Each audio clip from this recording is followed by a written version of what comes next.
Hello again, everybody, and welcome to this edition of Grace to All with Paul Gray.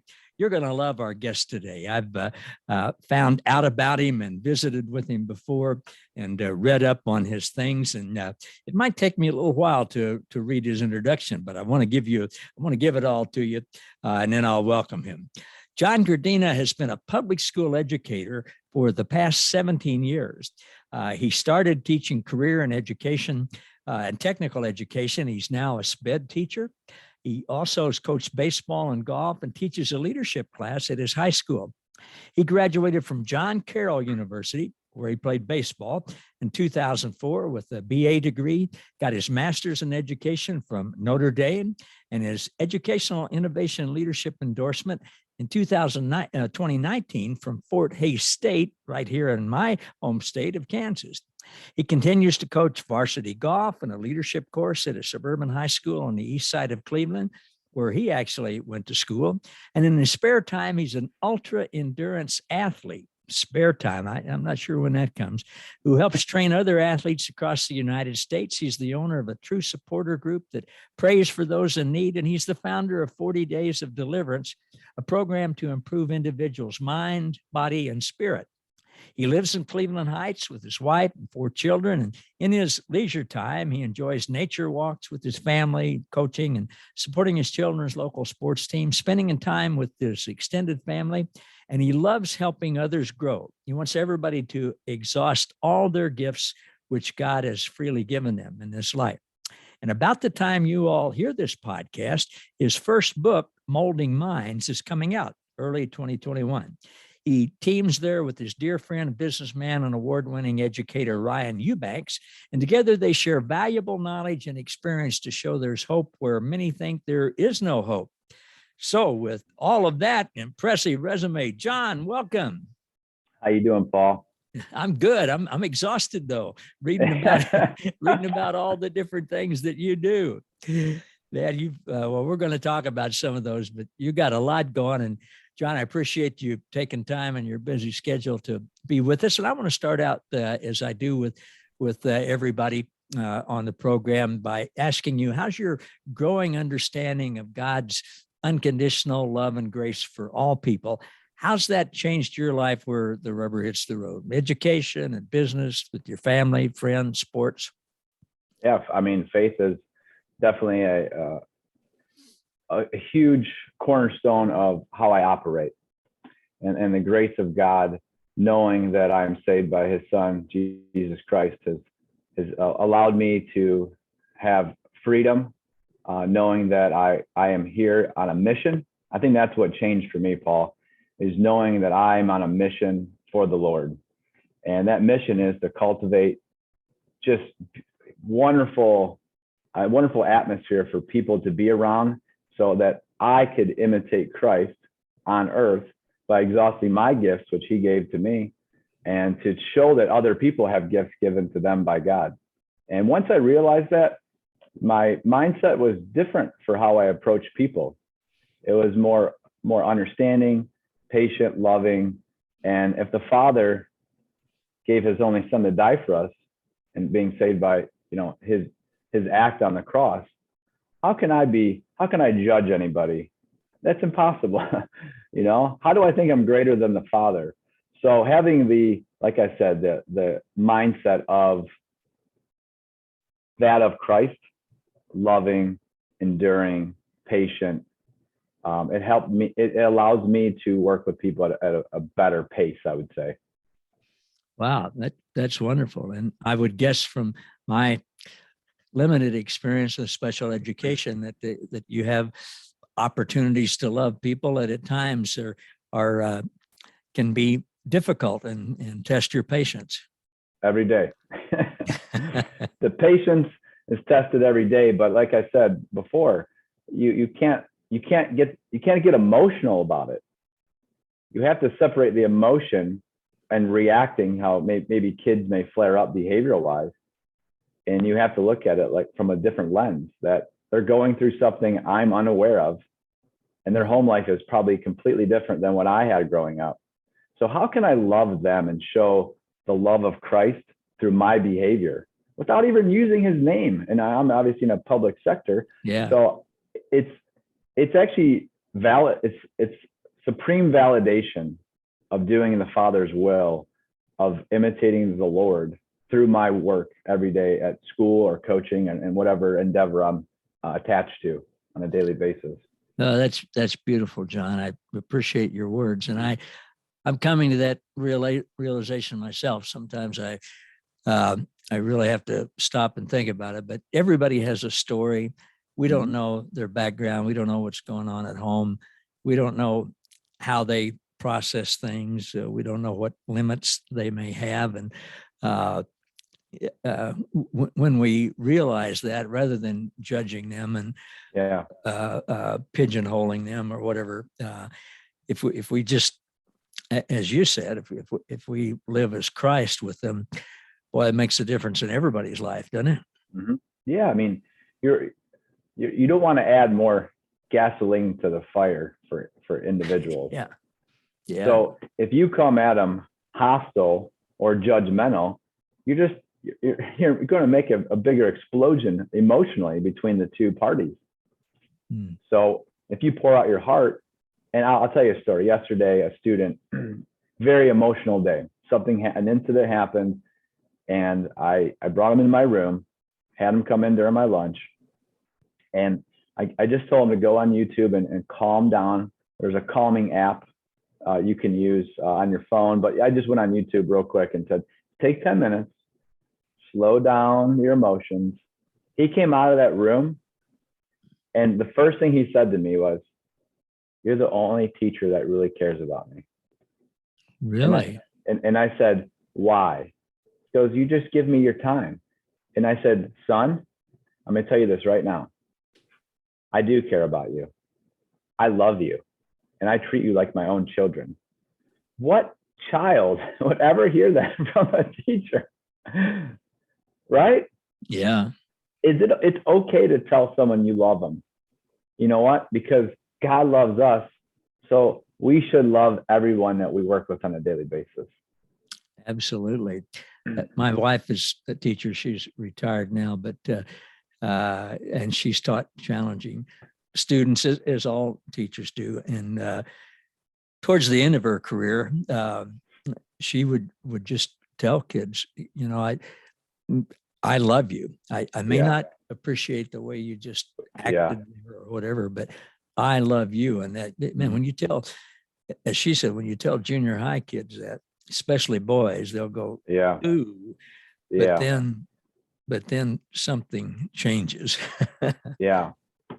I think, Paul, exactly what your wife, I think being seasoned in the field, I think you understand. I mean, not everybody, I'm going to be honest, not everybody, but if you come at it with the heart of Christ to work with others, then the real true, I say that the trajectory of people's path changes then. And that's what he did when he ministered on earth. He changed the trajectory of the apostles, and the church grew from that. Oh, so man, I'm just right. Yeah. So if I imitate what Jesus taught without saying Jesus, but just showing the behavior he demonstrated on earth, am I not doing the Father's will? That's all I want to do. Yeah. When did this change take place in your life? You talked about Jesus changing the disciples. What happened in your life? When did it happen? Well, I was raised Catholic. Still, I'm Catholic. I think in 2015 was really when I was intentional about reading the Bible. I never read the Bible. So 2015 I did. And then I started praying every morning, which allowed me to have a relationship with God then. So then I read the Bible again in 2016 and started praying more in the morning. Then I started praying at night. And then I have Psalms now at night, and I do my prayers in the morning. And then all of a sudden, God speaks to you. Isn't that funny how that works? So just like I'm giving my time to the students and people I work with in my life, God's going to start giving you a new lens to look through his eyes. And once you have that, that's when the epiphany hits in your life. And what people have to really understand that it takes time to develop a relationship. It doesn't happen overnight. So it's just like I said, working with students, you have to be patient. God is extremely patient with us for all the sins we do on a daily basis. He is indeed. So I think for the listeners, Paul, I would say this to them. Don't ever try to outdo God. So don't try to judge people. All right. And just love them and listen to them and support them and forgive them. That's very important. Forgive them and move on and attack. You have to separate the behavior from the emotional. That's very important to do in working with anybody. That's very true. A friend of mine often says that grace is our message and love is how we bring it to people every day. And of course, there's that old saying, I'm not sure who first said it, but he said, preach the gospel, use words if necessary. And, just our actions and our way of relating to people and words that we use that aren't Bible verses or don't mention Jesus or God or anything are extremely important to people. And there are some settings where, we can't use those words. And of course I did, but to the secular world, people need to hear the truth in words and see it in actions. And the light will penetrate their soul once that happens. You don't have to say one word about Jesus or God. You just act like their love for us to them. But you're telling my story. The course I developed, Pure Light Walker, is all about walking in the light, being light to people. And wow, I want to make sure. So let's go right to this now, and we'll talk about some other things later. But I want to talk about your book, Molding Minds. That by the time people hear this interview, which will be a couple of months from when we're actually recording it, or at least a month, tell us about the book, Molding Minds. What's it about? What prompted it? And what do you hope to come from it? Well, let's start from the beginning. So in 2008, I wrote a manuscript called ABCs to Life. And I was working with this guy. I'm not going to mention his name, just he read it.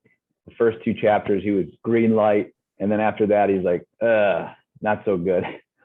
And I was I never really heard, he wasn't harsh to me. He just gave me feedback. So, what the devil did? He creeped in and he said, you're not good. You're not a good writer. Just table that. So I did print it off and I just left it alone. In 2018, I was at school one morning and all of a sudden I just felt God talk to me. Write again. So I just wrote out an outline of things that I was learning in my life. And all of a sudden I started writing the chapters down. And I wrote like a paragraph or 2 about what each chapter would be. Okay. So then I went on a marathon by myself during the pandemic because our races got canceled, obviously, during the pandemic season. So this was 2020, and I think it was October. And I'm listening to this podcast, and it's called the 3 of 7 Project podcast.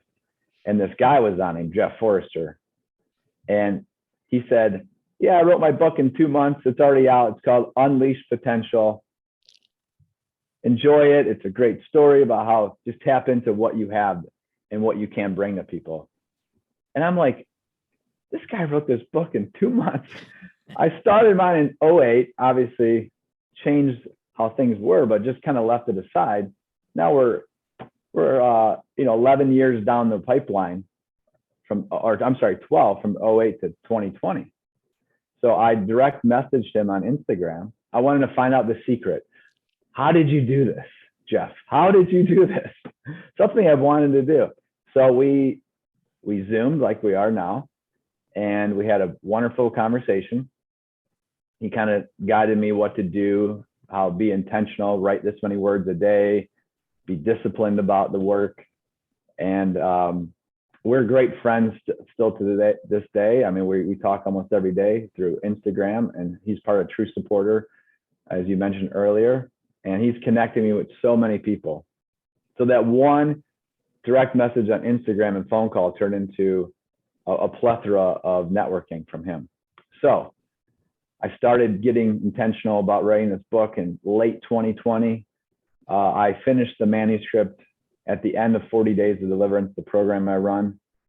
And we've been through the editing process since. And Dominic, we talked today, we're at the last stage with the final editor.